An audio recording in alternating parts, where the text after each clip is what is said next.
Anvisa, ANEEL, ANP, Anatel e ANS. Você provavelmente já conhece esses nomes. Essas são algumas das 11 agências reguladoras criadas para supervisionar setores que interferem diretamente no nosso dia a dia, do preço da conta de luz e da gasolina à segurança dos remédios e alimentos. Em 2019, a Lei Geral das Agências Reguladoras reforçou, no papel, a autonomia administrativa e financeira dessas instituições, além de estabelecer regras mais rígidas para nomeações e para sua própria gestão. Mas, nos últimos 10 anos, essa autonomia tem sido testada com a redução orçamentária desses órgãos. De 2015 para cá, a ANP, que regula o setor de petróleo e gás, perdeu mais de 80% do seu orçamento, e a ANEEL, responsável pela energia elétrica, mais de 30%. A situação ficou ainda mais crítica em maio deste ano, quando o governo bloqueou cerca de 1/4 das despesas discricionárias de todas as agências para garantir o cumprimento da meta de resultado primário estabelecida na Lei de Diretrizes Orçamentárias. Representantes das agências relataram que a falta de verba afetou funções essenciais, como a fiscalização, atendimento ao público e os trabalhos regulatórios. Sob pressão de entidades e do Congresso, parte do bloqueio foi revertido em julho. Agora, parlamentares discutem propostas para dar mais autonomia financeira a essas instituições. Mas será que o que está na mesa pode realmente mudar esse cenário? Para discutir o assunto, ouvimos o deputado Arnaldo Jardim, do Cidadania de São Paulo, e Fábio Rosa, presidente do Sinagências, o sindicato que representa os servidores das agências reguladoras federais. Deputado Arnaldo Jardim, muito obrigada mais uma vez por uma participação aqui no Jaule para poder discutir o cenário da transição energética e as pautas de energia. O senhor já veio aqui, já foi nosso convidado para poder debater outros assuntos, mas agora a gente vai falar um pouco sobre a questão das agências reguladoras. O senhor coordenou recentemente uma audiência pública para tratar da crise orçamentária das agências reguladoras, né? Queria entender do senhor, o senhor acha assim, qual foi o balanço dessa conversa e se esse balanço ele já pode encaminhar alguma proposta legislativa para tratar desse assunto? Primeiro, dizer a minha alegria de estar com você, Larissa, aqui no Jaule mais uma vez. Dizer que esse espaço tem sido um espaço privilegiado para pensar questões do setor elétrico, do ponto de vista jurídico, do ponto de vista regulatório, e esse setor, todos nós sabemos, é estratégico para o país. Recentemente, nós tivemos uma situação muito dramática. O governo contingenciou uma boa parte dos recursos das agências. Para se ter uma ideia, a ANS, Associação Nacional da Saúde, cuida da saúde complementar, teve severas restrições na sua capacidade de atender aqueles usuários de planos de saúde. São 26 milhões no Brasil. A ANEEL fechou durante um tempo os seus escritórios, funcionou meio período. A Agência Nacional do Petróleo, Gás Natural e Biocombustíveis, a ANP, suspendeu o programa de monitoramento da qualidade do combustível. E eu poderia citar muitos outros exemplos de serviços de fiscalização, de ações das agências. Nós tivemos leilões que estavam programados e que tiveram que ser postergados porque a agência não tinha recursos para realizar um leilão, que era um recurso de 300, 400 mil reais, mas num leilão que ia poder arrecadar para a União 2 bilhões. Então, você veja aí um descompasso muito acentuado. Menos investimento significa maior risco à fiscalização de serviços que atingem milhões de brasileiros. Com caixa cada vez mais apertado, a rotina das agências muda. Fiscais viajam menos, contratos ficam comprometidos e serviços ao público são reduzidos. Nós nos mobilizamos. Parlamentares que acreditam nisso, eu apresentei requerimento de realização de audiência pública e este requerimento foi aprovado na Comissão de Desenvolvimento Urbano, cuida das cidades, dialoga com uma série de agências, como a ANA, para mencionar uma delas, Depois eu apresentei na Comissão de Viação e Transportes, dialoga com a NTT, dialoga com a ANTAC, dialoga com agências do setor de infraestrutura, com a ANAC. Depois nós apresentamos a Comissão de Minas e Energia, também aprovado por unanimidade. Eu estou falando de ANEEL, estou falando da ANP. Ainda tivemos a aprovação por parte da Comissão de Desenvolvimento Econômico e os deputados Zé Vitor, a meu pedido, ele é próprio presidente, apresentou e aprovou na Comissão de Saúde. Fez-se, então, uma reunião conjunta dessas comissões. Não estávamos e não estamos só. Essas comissões, ao lado de parlamentares, eu e muitos outros, ainda bem, nós estamos perfilando a defesa das agências. Representantes das 11 agências reguladoras federais vieram à Câmara defender a sua autonomia orçamentária.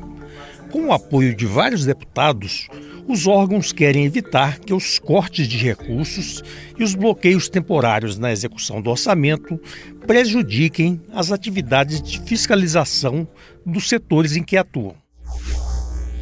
Os movimentos que havíamos feito anteriormente surgiram parcialmente, produziram resultado.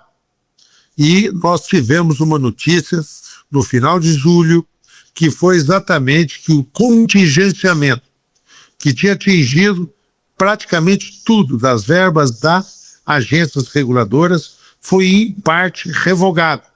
Houve um descontingenciamento. O governo fez a liberação total do contingenciamento do orçamento deste ano, no movimento que marca uma nova fase de expansão fiscal. O momento agora, segundo a apuração do Jota, é de tirar a pressão dos ministérios, das agências reguladoras e também das emendas parlamentares.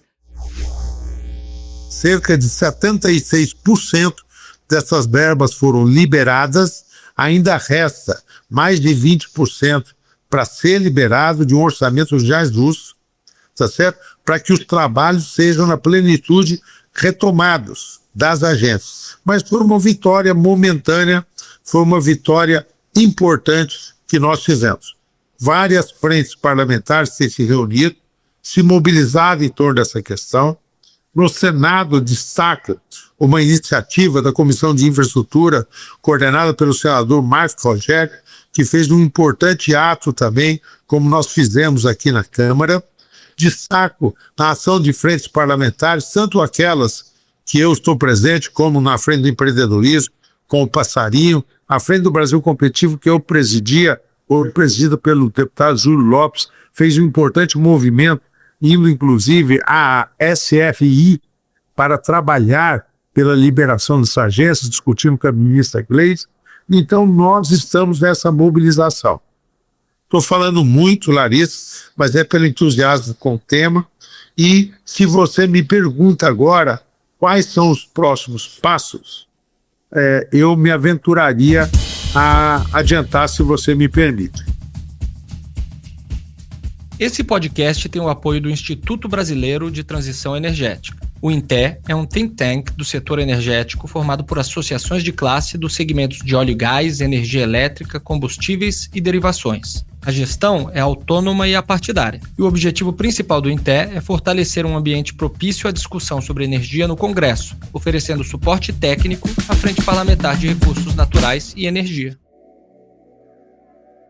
Deputado, eu ia só fazer um comentário também, né, que a gente, como o senhor, inclusive, foi relator do novo marco legal de concessões e PPPs, o senhor também, acho que mais que qualquer um sabe, o quanto que as agências reguladoras, pelo menos assim, do nosso setor ali, de infraestrutura, energia, tem aumentado muito a atribuição, né, se a gente olha para trás, de quando elas foram criadas até agora, a atribuição das agências tem aumentado muito.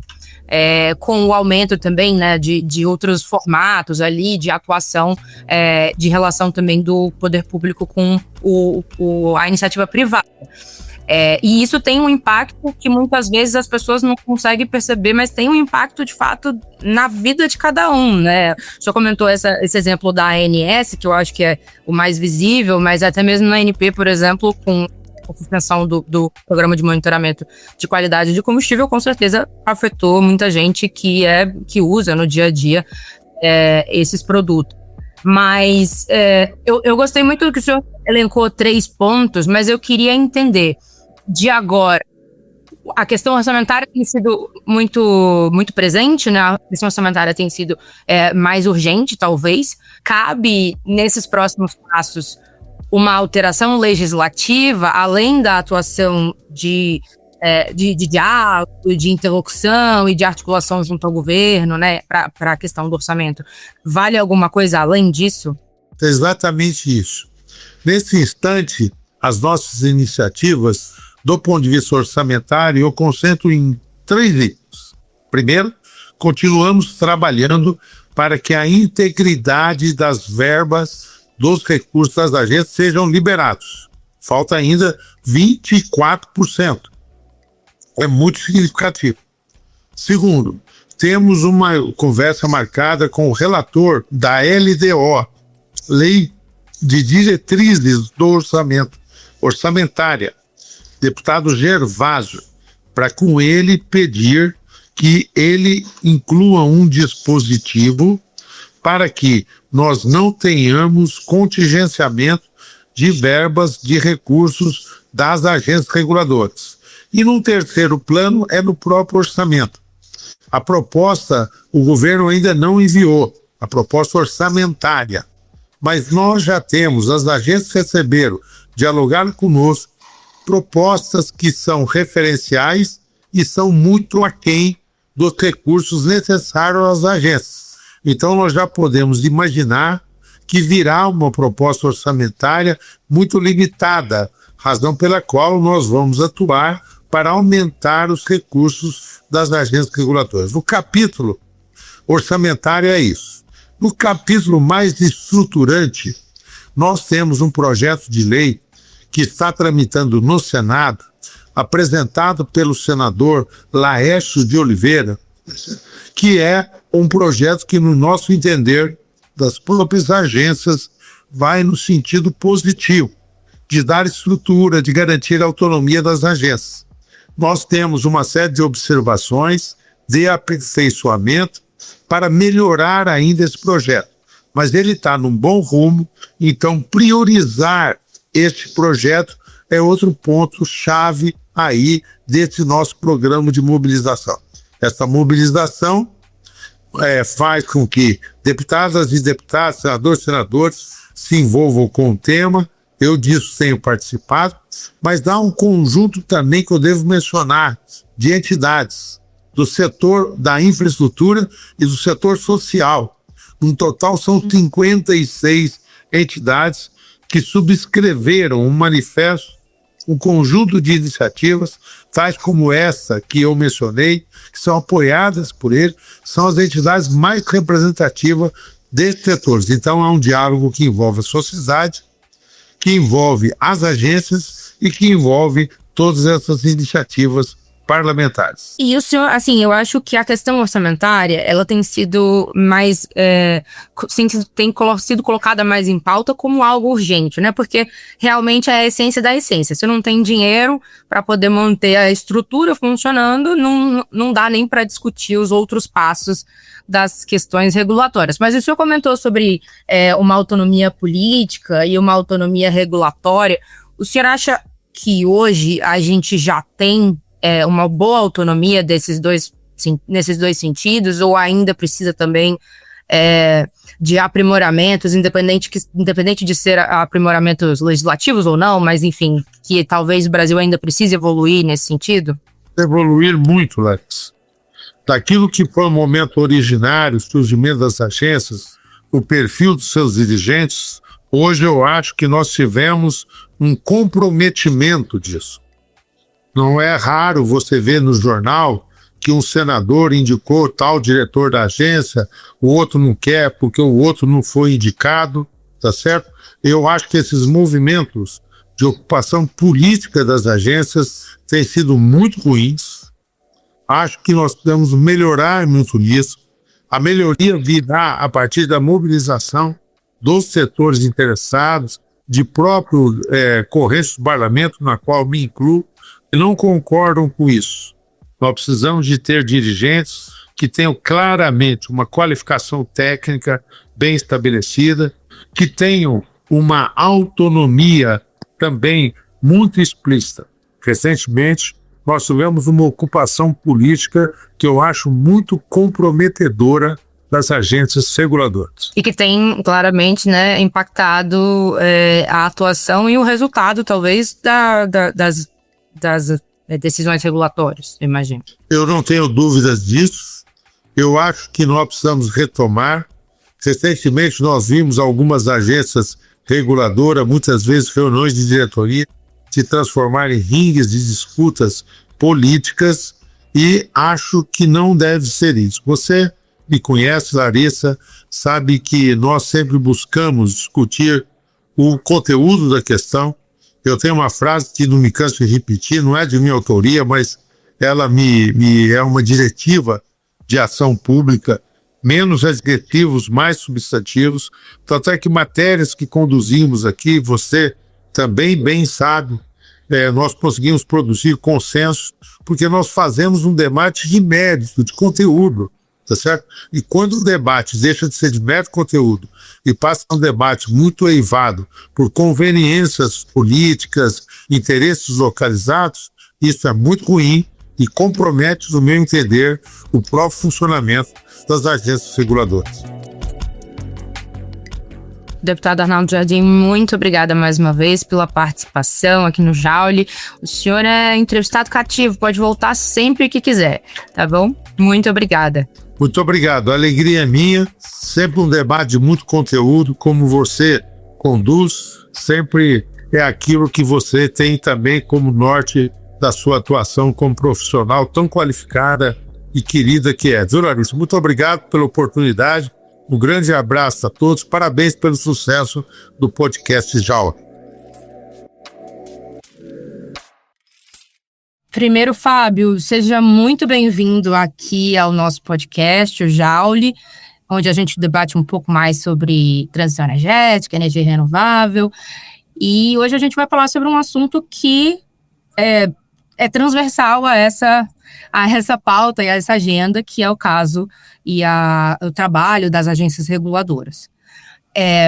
Fábio, já tem um tempo que eu acompanho, né, que nos últimos anos as agências reguladoras têm tido problemas quase todos os anos com a questão orçamentária, às vezes de precisar contingenciar um valor, segurar um pouquinho dali e aqui, mas eu acho que esse ano, pelo menos na minha percepção, esse ano foi um caso bem significativo, né? Várias agências, de forma muito significativa, tiveram que segurar aí, contingenciar gastos, cortar serviços. Então, eu queria começar com esse assunto, que é o assunto mais, eu acho que o mais urgente, né?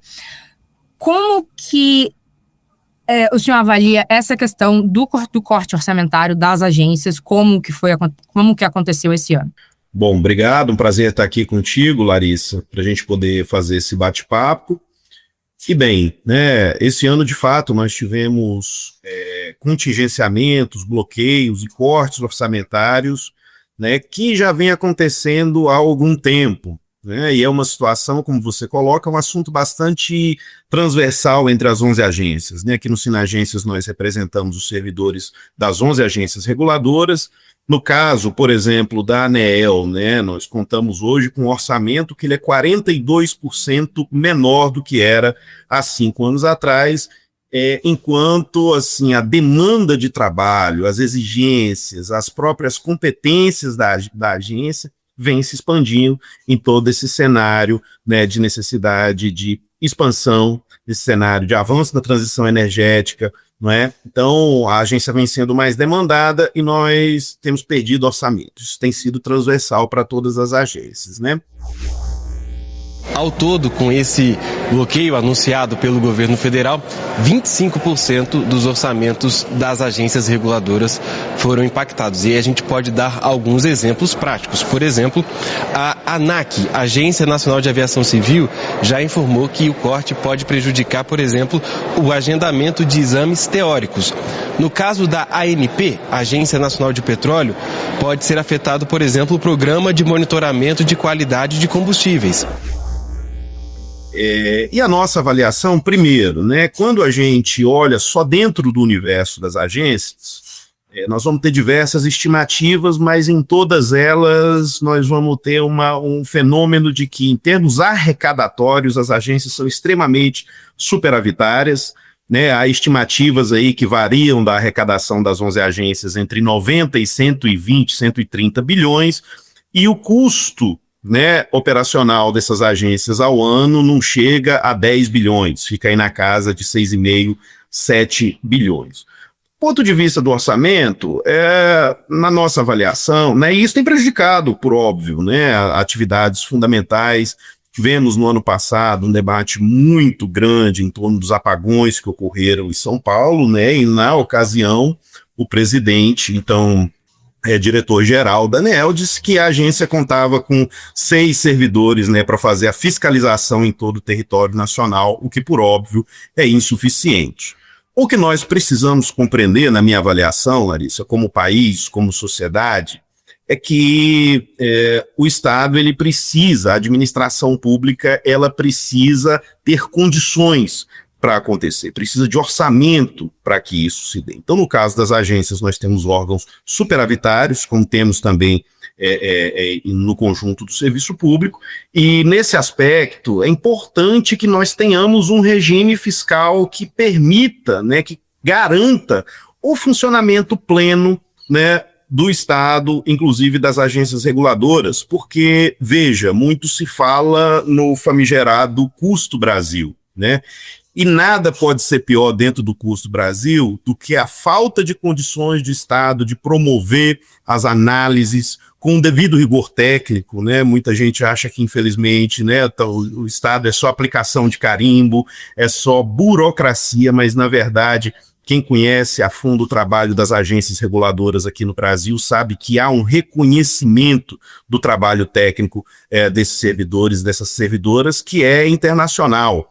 Não é? Então, assim, não é só aplicação carimbo, a coisa ela é feita com rigor técnico muito grande, mas para isso nós precisamos de pessoas e precisamos de orçamento. E dessa forma, né, nós entendemos que o regime fiscal do país tem que permitir que as agências, assim como o conjunto do serviço público, desempenhem suas funções, para deixar um pouco mais, para objetivar um pouco mais aqui essa questão do orçamento, né? Então a gente tem uma série de outras questões orçamentárias que estão colocadas aí pela União. Nós temos ali, né, 800 bilhões praticamente de incentivos, de desonerações, beleza, uma rubrica, né? Nós temos hoje pelo parlamento a questão das emendas impositivas, que são 52 bilhões anuais, né? E aí a gente tem órgãos como as agências, que até há pouco a gente estava sofrendo um contingenciamento muito pesado, mas que não custam sequer 7 bilhões e, infelizmente, não tem condições orçamentárias de cumprir a sua missão, pelo menos da forma, né, que nós gostaríamos de cumprir e da forma ampla que nós gostaríamos de fazer. Então, é uma questão de executivo e parlamento revisarem as prioridades do país, não é, e arquitetarem aí um regime fiscal que possibilite que o Estado, que a administração pública funcione a contento. Uma das discussões que começou a pegar um pouco mais de tração aqui no Congresso, tanto no Senado quanto na Câmara, na verdade, de projetos diferentes, né, de propostas diferentes, é justamente uma solução para poder tentar evitar ou até mesmo acabar com essa possibilidade de contingenciamento dos recursos das agências. E aí tem alguns mecanismos, um deles, como o senhor comentou, seria você talvez pegar os valores, né, da arrecadação, você faz uma soma, uma equação de subtração. Você pega, tira o que seria ali o custo das agências e o que sobraria poderia ir para a União. Mas isso, de fato, precisa de uma alteração legislativa. Mas eu entendo que isso é um papel que o governo tem que avaliar junto com o legislativo, junto com o Congresso, mas para entender um pouco a posição de vocês, esse redesenho, por exemplo, como esse, seria o suficiente ou teria um outro mecanismo financeiro que talvez fosse interessante também para poder repensar essa forma de pagamento ali para poder garantir o orçamento das agências? Nós temos alguns projetos, como você coloca, que estão em tramitação, né, que visam, né, impedir a redução do orçamento das agências, que visam impedir bloqueios e contingenciamentos nesse orçamento, né, e que também colocam assim para que se utilize um percentual desse superávit que as agências geram para a estrutura e o custeio das próprias agências. Então tudo isso é muito bem-vindo, tudo isso precisa avançar, né? Tem o nosso apoio, é muito importante que isso avance, mas estruturalmente nós temos um gargalo do ponto de vista da concepção fiscal, do arcabouço fiscal que nós temos no país, que gera a seguinte situação. Existe uma despesa, se o executivo contingencia ou bloqueia aquela despesa, isso impede o pleno funcionamento, né, no nosso caso, das agências reguladoras. Então, contingenciou, bloqueou, é a situação que nós estamos vivendo agora, né, até poucas semanas antes de ter um desbloqueio, a ANP tendo que funcionar determinados dias da semana, a ANEEL tendo que funcionar só até as 14 horas, a ANA não tendo condição. E que inclusive impactou programas de fiscalização bem relevantes ao consumidor, né?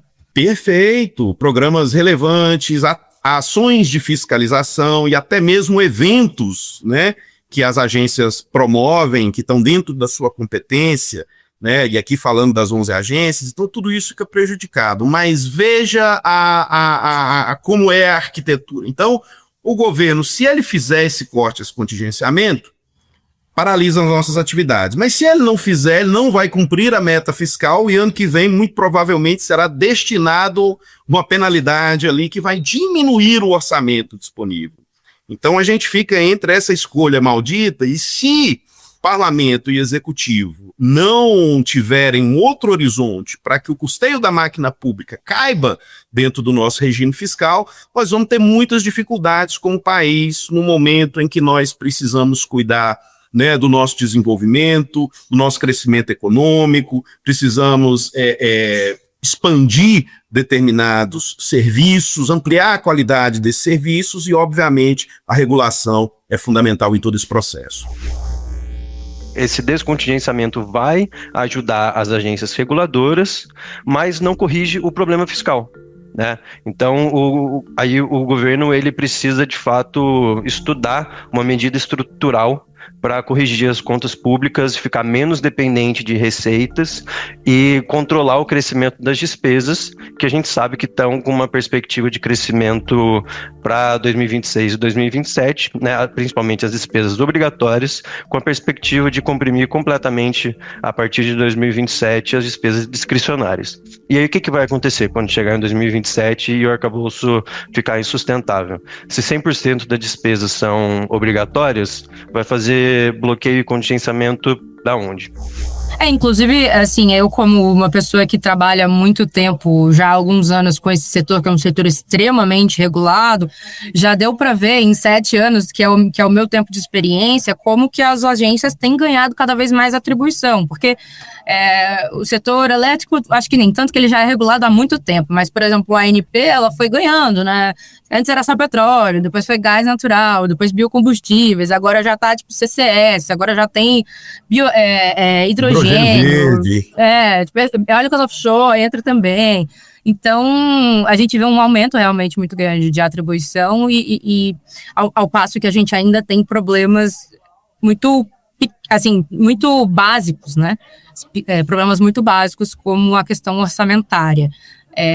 Pelo menos essa é um pouco a visão que eu tenho do lado de fora. Eu não sei se vocês também têm esse mesmo entendimento aí dentro do Senagências.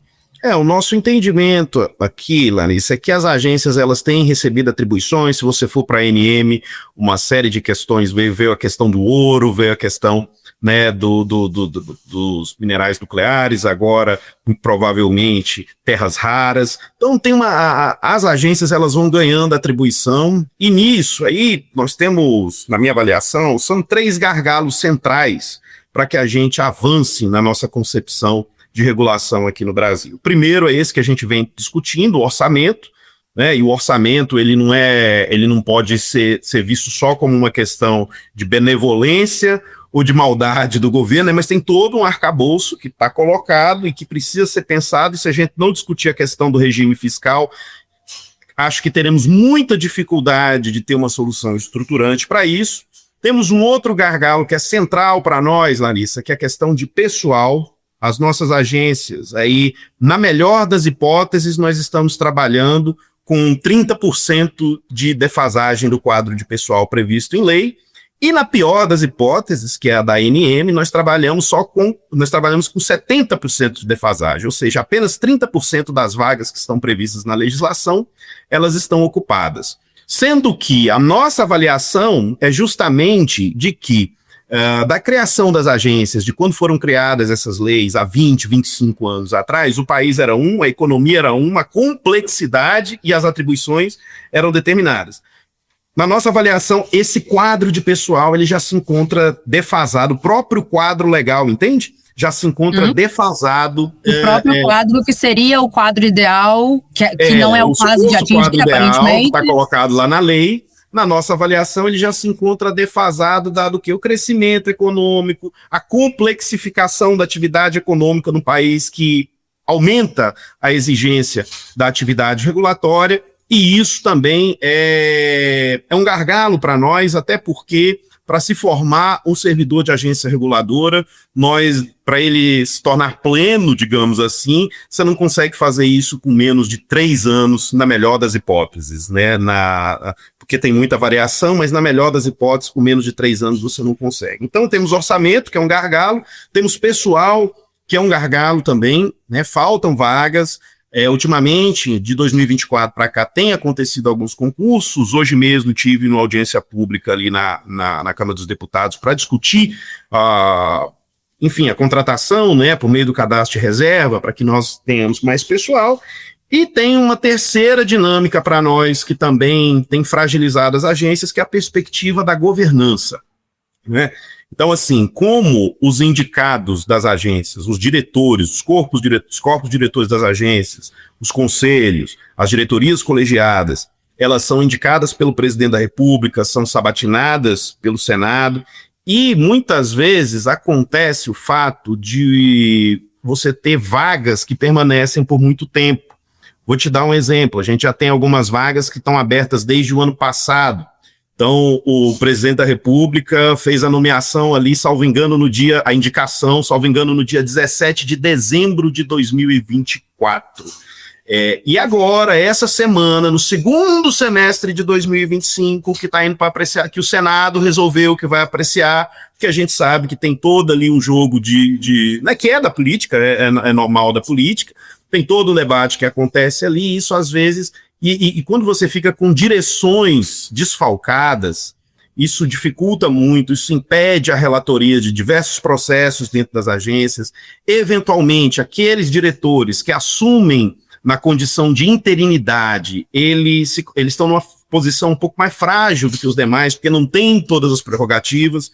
Muitas vezes vão ser servidores da casa que vão passar 6 meses ali no período de substituição e vão voltar para a sua estação de trabalho, né? Então ele não inclusive, eu já ouvi essa versão de alguns diretores assim que eu conversei um pouco nos bastidores, que me falavam, mas eu tô interino, vai que eu resolvo uma coisa X, né? Assim, voto por uma coisa X e depois que eu volte a ser servidor. E aí alguns desses diretores interinos me falavam isso, poxa, eu vou votar um negócio, depois eu vou voltar para ser superintendente e eu vou ter que estar subordinado a um outro diretor que eventualmente vai ocupar essa cadeira, que pode ser que concorde com o meu voto, isso pode me trazer, de alguma forma, um problema dentro da agência. Eu já ouvi isso de alguns diretores que me falavam que, justamente, como você está falando, atrapalha um pouco o trabalho, né? E essa foi a solução encontrada pela Lei Geral das Agências. Não tem uma outra solução para poder tapar, né, assim, a vaga que ficou aberta mais tempo do que deveria. É isso, então a gente sofre por isso, né? Quando tem essas substituições, é isso. Quem vai para a substituição não tem as mesmas prerrogativas e se encontra numa posição de certa vulnerabilidade em relação ao conjunto da direção, então isso acaba atrapalhando muitos processos ficam sem andar dentro das agências. E nessa temática da governança, um outro gargalo que precisa ser observado é a questão da captura regulatória e da porta giratória. É algo que não tem como ser deixado de lado, é algo que, bom, tem se buscado aí, né, buscou-se essa questão dos mandatos não coincidentes, que o presidente indica, que o Senado sabatina para que aquele nome seja confirmado no cargo, mas a gente vê, infelizmente, acontecer mesmo com a lei de conflito de interesses, o fenômeno da porta giratória. Então você tem um diretor que fica ali eventualmente 5 anos, né, e depois desses 5 anos acontece que dali ele vai trabalhar para o setor. Então, assim, é um tipo, né, me permita a expressão, de promiscuidade que infelizmente existe e que eu acredito que fragiliza também a governança. O que me dá muita segurança nas agências hoje, Larissa, é o reconhecimento interno e externo, nacional e internacional, muitas vezes pelo próprio setor que é regulado e fiscalizado por essas agências, é o reconhecimento, né, da qualidade, da seriedade dos servidores de carreira que, de fato, né, têm desempenhado um papel muito importante, e são esses que a gente representa aqui no Sinagências, né? Então, para dar um panorama um pouco aqui do que a gente compreende de gargalos que precisamos avançar, é isso: orçamento, pessoal e governança, para tentar objetivar bastante aqui, né, a situação das agências hoje. E hoje, né, nós não estamos lutando mais tanto, Larissa, só pelo fortalecimento das agências. Em 2025, nós começamos a entrar no cenário dramático da própria sobrevivência. Não é mais... eu tenho, como dirigente sindical, tenho viajado aí as unidades da federação, né, já estive em 19 estados, onde as agências são nacionais, e tenho visto uma situação complicadíssima. Péssimas condições de trabalho, falta de pessoal, não é falta de pessoal, não é um lugar assim onde deviam ter 100 pessoas e você tem 80. Estou falando de lugares onde eu tenho um servidor, 2 servidores, eles têm que revezar para adoecer às vezes, né? Muita gente aposentando, sabe? Então essa é a realidade e esse é um desafio. Né, eu acho que o Brasil como sociedade, tem que compreender a importância da atividade regulatória, porque ela tem uma importância, seja no dinamismo econômico, né, sendo abrindo possibilidades de negócios, sendo vinculando, né, esses serviços que são autorizados, permitidos e concedidos a uma estratégia mais ampla de desenvolvimento nacional, de internalização de tecnologias. No caso da saúde, por exemplo, sou servidor da Anvisa, né, nós temos aí uma luta pelo complexo econômico industrial da saúde, e um produto registrado pela Anvisa, ela tem uma acreditação no mercado internacional que nos ajuda, inclusive, a vender produtos fabricados no Brasil para fora, a abrir mercados. Então, essa é uma da importância das agências, e a outra é justamente isso. Queremos diminuir o custo Brasil? Então é melhor abandonar o discurso ideológico do Estado inchado e buscar o Estado eficiente, entender que precisamos de orçamento e precisamos de servidores para fazer a coisa acontecer, para que as empresas possam ter essa credibilidade, essa acreditação de serem reguladas, de serem fiscalizadas, para que os consumidores tenham segurança, modicidade tarifária, né, tenham seus direitos respeitados e que o país como um todo, né, tenha a tranquilidade de que a atividade econômica aqui ela é regulada, favorecendo assim não só a economia como a própria segurança, né, dos consumidores e de todos os cidadãos. Perfeito, então, Fábio. Muito obrigada pela participação, pela contribuição aqui no Jaule. Esse é um assunto que, pelo que parece, vai se estender ainda, né? A gente ainda vai ter que construir bastante, debater bastante para poder achar um caminho para sair da situação de agora, e com certeza a gente volta a debater isso e a gente volta a conversar também. Obrigada, viu? Eu que agradeço, Larissa. Sempre que quiser, estamos abertos aí ao convite. Obrigado.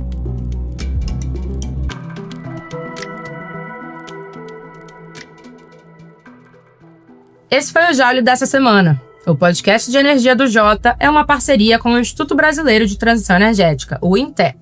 A produção é do Estúdio Jota, a nossa área para guiar marcas a pautar o debate público e impactar tomadores de decisão. Neste programa colaboraram João Guilherme Lacerda e Carolina Engisa. Foram usados áudios da CNN, da Agência Câmara de Notícias e da Globo News. Até a próxima!